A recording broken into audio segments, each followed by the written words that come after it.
Continuing from last episode where Armin escapes death, the rain had not stopped. Armin carried Clara through the silent corridors of Blackwood Academy, careful not to jolt her unconscious body. Every step echoed through the empty hallway until he reached the infirmary. The school nurse looked up as the door opened. Without asking a single question, she motioned toward one of the beds. "Lay her here." Armin gently placed Clara on the bed. The nurse examined her carefully before stepping back with a small nod. "She's not injured." Relief washed over Armin's face. "She'll be fine eventually." She glanced at Clara once more. "I just can't tell you when she'll wake up." Armin stared at her. "You're surprisingly calm." The nurse raised an eyebrow. "If something like this happened at my old school, the teachers would have questioned me for hours. You aren't even suspicious." The nurse smiled faintly. "Blackwood Academy isn't like every other school." She folded her arms. "And by now, you should have realized that." Armin looked away. "I've only been here for 2 weeks." The nurse's smile disappeared. "Then tell me, what happened?" Armin recounted everything. The hooded man, Clara collapsing, the spell that froze him in place, the mysterious student who erased the attacker without lifting more than a finger. When he finished, the nurse quietly pulled over a chair. She sat down, crossed one leg over the other, then simply watched him. How strange." She rested her chin against one hand. "You feel completely human. And yet, something powerful keeps finding you." She sighed. "I'm just glad you're safe." Armin frowned. He didn't believe her. "I'm sure I could recognize the student who saved me." The nurse didn't seem interested.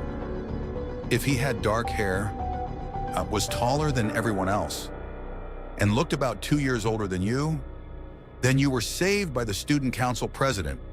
Armin froze. "The student council president? I thought he only wore the uniform to confuse whoever was after me." The nurse chuckled. "No, the student council president and every student who serves under him possesses supernatural abilities." She stood. "It would be nice if you stopped thinking Blackwood Academy is an ordinary school." She walked toward the door. "Oh, you should visit the vice principal's office tomorrow. There's a lot you need to know." Armin looked back at Clara. "Can I stay here until morning?" The nurse smiled. "I don't mind." She opened the door. As she stepped into the hallway, a single thought crossed her mind. Could it be that this kid is like him? The door quietly closed. Morning sunlight filtered through the infirmary curtains. Clara's fingers twitched. Slowly, she opened her eyes. The first thing she saw was Armin asleep beside her bed. She gently nudged his shoulder. His eyes slowly opened. For several seconds, neither of them spoke. The infirmary door opened. The nurse smiled. "Good. Both of you should get ready for class." Outside the infirmary, Clara waved. "See you in class." Armin smiled softly. "See you." She disappeared down the hallway. Armin turned toward another corridor. Moments later, he stood before the vice principal's office. He knocked. "Come in." The vice principal looked up.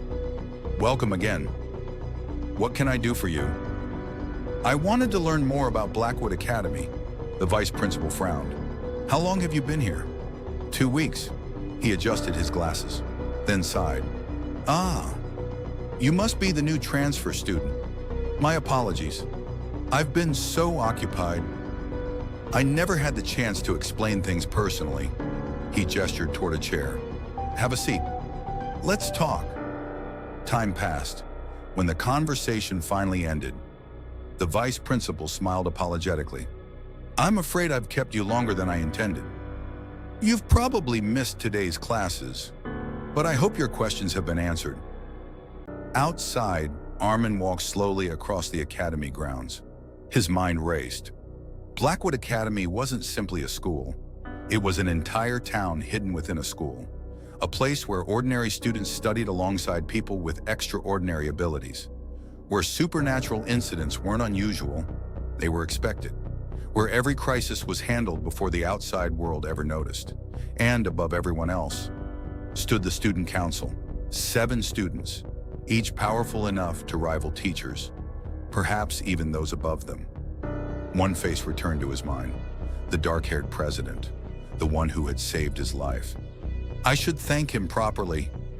Without realizing it, he never questioned how he had broken the hooded man's spell, nor who had watched him from the rooftop, nor whether the hooded assassin had truly disappeared forever. Eventually, he arrived before a pair of enormous double doors, the entrance to the student council hall.